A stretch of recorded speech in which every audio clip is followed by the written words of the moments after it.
ಎಲ್ಲೋ guys, ಎಲ್ಲರಿಗೂ welcome back to my YouTube channel my ಸ್ಪೀಕ್ಸಿಂಗ್ ಕನ್ನಡ. ನಾನು ನಿಮ್ಮ ಪ್ರಜ್ವಲ್. ಇವತ್ತು USA ಅವರು ಮತ್ತು ಸ್ಕಾಟ್ಲ್ಯಾಂಡ್ ಅವರು ಮತ್ತು ನೆದರ್ಲ್ಯಾಂಡ್ಸ್ ಆಡಿದ ರೀತಿಯೇ ನೇಪಾಳ್ ಟೀಮು ಕೂಡ ಸೋತಿದೆ. 4 ಟೀಮು ಕೂಡ ಒಳ್ಳೆ ಮೇನ್ ಟೀಮ್ ಥರ ಆಡಿ ಮೇನ್ ಟೀಮ್ಗಳಿಗೆ ಟಕ್ಕರ್ ಕೊಟ್ಟು ಸೋತಿದ್ದಾರೆ ಅಂತಲೇ ಹೇಳ್ಬೋದು. ನೇಪಾಳ್ ಕ್ರಿಕೆಟ್ಗೆ ಒಂದು ಸಲಾಮ್ ಹೊಡಿಲೇಬೇಕು, ಯಾಕಂದರೆ ಆ ಥರ ಫೈಟ್ ಕೊಟ್ಟಿದ್ದಾರೆ ಇಂಗ್ಲೆಂಡ್ ಟೀಮ್ಗೆ. ಇವತ್ತು ಮಾತಾಡೋಣ. ಇಂಗ್ಲೆಂಡ್ ಅವರು ಫಸ್ಟ್ ಟಾಸ್ ಗೆದ್ದು ಬ್ಯಾಟಿಂಗ್ ಆಯ್ಕೆ ಮಾಡ್ಕೊಳ್ತಾರೆ.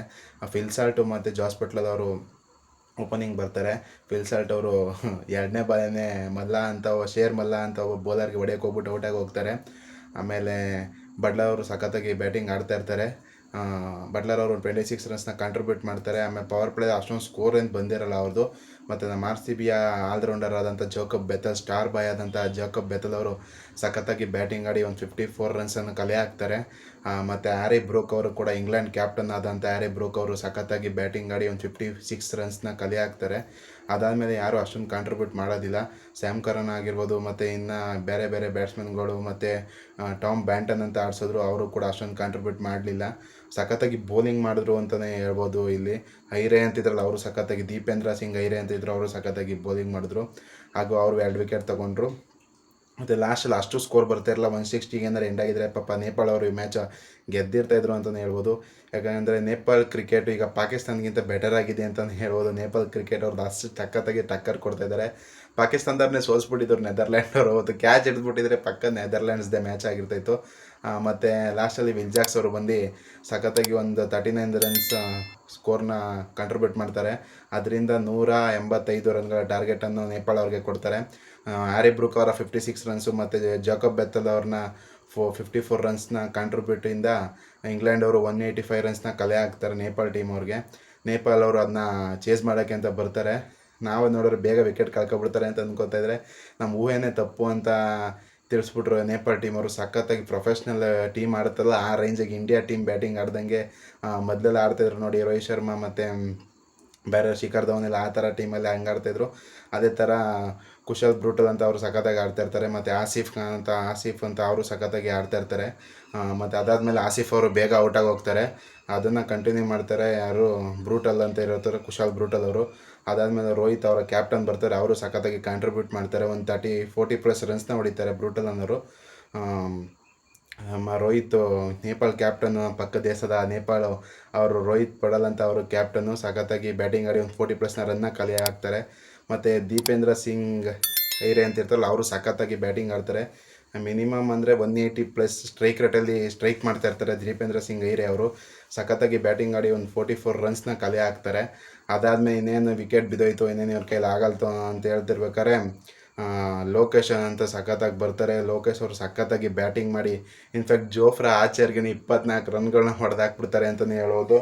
ಲೋಕೇಶ್ ಅವರು ಸಖತ್ತಾಗಿ ಬ್ಯಾಟಿಂಗ್ ಆಡ್ತಾರೆ ಲೋಕೇಶ್ ಅವರು. ಮತ್ತು ಲಾಸ್ಟ್ ಓವರ್ ಅವ್ರಿಗೆ 6 ಬಾಲಲ್ಲಿ 10 ರನ್ ಬೇಕಾಗುತ್ತೆ. ಜೋಫ್ರಾ ಆರ್ಚರ್ ಅವ್ರಿಗೆ ಬ್ಯಾಕ್ ಟು ಬ್ಯಾಕ್ 6ನ ಹೊಡೆದಿರೋದ್ರಿಂದನೇ ಈ ಮ್ಯಾಚ್ ಕೊನೆ ಓವರ್ ಗಂಟೆ ಹೋಗ್ತು.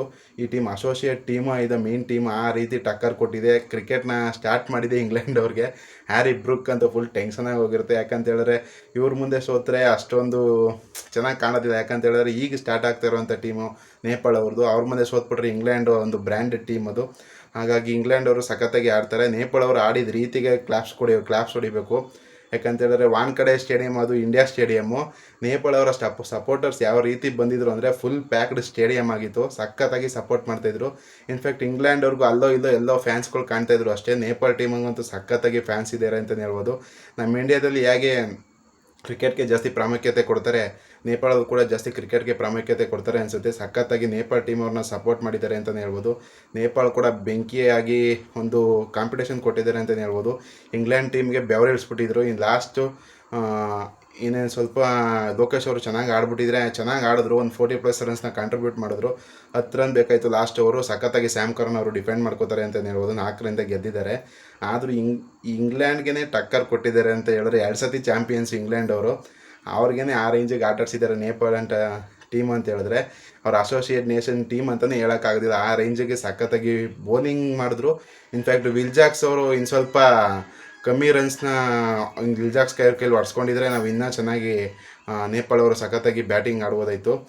ಇನ್ನೂ ಸ್ವಲ್ಪ ಬೇಗನೆ ಚೇಸ್ 160 150 ರೇಂಜಲ್ಲಿ ಕೊಟ್ಟಿದ್ರೆ ನೇಪಾಲ್ ಅವ್ರಿಗೆ ಹೊಡೆದೇ ಬಿಟ್ಟಿರೋರು ಅಂತಲೇ ಹೇಳ್ಬೋದು. ಯಾಕಂತ ಹೇಳಿದ್ರೆ ಆಲ್ಮೋಸ್ಟ್ ಚೇಸ್ ಮಾಡಿಬಿಟ್ಟಿದ್ರು. ಲಾಸ್ಟ್ ಓವರಲ್ಲಿ 10 ರನ್ ಬೇಕಾಗಿತ್ತು ಅಷ್ಟೇ. ನೇಪಾಳ ಅವರು ಸಖತ್ತಾಗಿ ಬ್ಯಾಟಿಂಗ್ ಮಾಡಿದ್ರೆ ಅಂತಲೇ ಹೇಳ್ಬೋದು. ಈ 20 ಟೀಮ್ಸ್ ಇದೆ ಈ ವರ್ಲ್ಡ್ ಕಪ್ಪಲ್ಲಿ. 20 ಟೀಮ್ಸು 50 ಮ್ಯಾಚ್ಗಳು, 55 ಮ್ಯಾಚ್ಗಳು ಮತ್ತು ಒಬ್ಬ ವಿನ್ನರ್ ಅಷ್ಟೇ.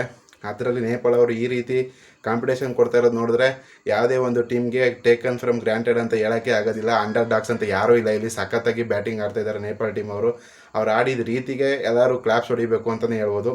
ಸಖತ್ತಾಗಿ ಕಾಂಪಿಟೇಷನ್ ಕೊಟ್ಟಿದ್ದಾರೆ ಇಂಗ್ಲೆಂಡ್ ಟೀಮ್ ಅವ್ರಿಗೆ ಅಂತಲೇ ಹೇಳ್ಬೋದು. ನೇಪಾಳ ಅವರು ಸೋತಿರ್ಬೋದು, ಆದರೆ ಎಲ್ಲರನ್ನ ಮನಸ್ಸನ್ನ ಗೆದ್ದಿದ್ದಾರೆ ಅಂತಲೇ ಹೇಳ್ಬೋದು ನೇಪಾಳ ಟೀಮ್ ಅವರು. ಇಂಗ್ಲೆಂಡ್ ಅವರು ಬರೀ 4 ರನ್ಸ್ಗಳಿಂದ, ಅದು ಸ್ಯಾಮ್ ಕರನ್ ಆಗಿದ್ದಕ್ಕೆ ಡಿಫೆಂಡ್ ಮಾಡ್ಕೊಂಡಿದ್ದಾರೆ. ಜೋಫ್ರಾ ಆರ್ಚರ್ ಅಂತ ಪೇಸ್ ಇದ್ರೂ ಕೂಡ 24 ರನ್ ಹೊಡ್ಸ್ಕೊಬಿಡ್ತಾರೆ.